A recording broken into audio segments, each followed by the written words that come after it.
Hi అండి. నమస్తే. నేను మీ పెద్దత్త. ఈరోజు ఒక సింపుల్ మసాలాతో టేస్టీ ఫిష్ ఫ్రైని చేసి చూపిస్తాను.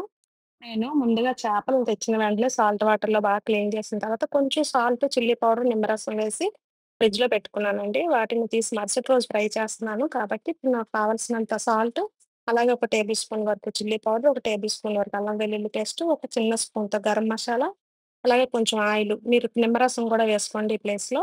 నేను ముందుగా వేశాను కాబట్టి వేయలేదు. ఇలా అన్నిటికి బాగా పట్టే విధంగా అప్లై చేసుకొని ఒక హాఫ్ అన్ అవర్ పక్కన పెట్టేసి ఉంచుకుంటే బాగా నానుతాయండి. నెక్స్ట్ ఒక ప్యాన్‌లో కొద్దిగా ఆయిల్ వేసుకొని, కొంచెం పచ్చి కరివేపాకు అలా వేసుకుంటే ఫ్లేవర్ బావుంటుంది ఇలా వేయడం వల్ల.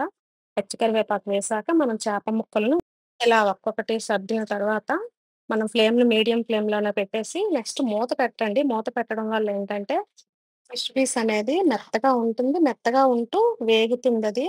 అలా వేగిన తర్వాత రెండో వైపు కూడా తిప్పుకొని, మళ్ళీ మూత పెట్టకూడదండి. రెండో వైపు తిప్పిన తర్వాత మూత పెట్టకండి. ఇలా వేగితేనే బావుంటుంది. మళ్ళీ మూత పెట్టామంటే మెత్తగా అయిపోతుంది పీసంతా. ఇలా అన్నీ ఫ్రై చేసుకుంటే మన ఫిష్ ఫ్రై రెడీ అయిపోయినట్టేనండి. ఇది బొచ్చే చేపతో చేస్తున్నానిది.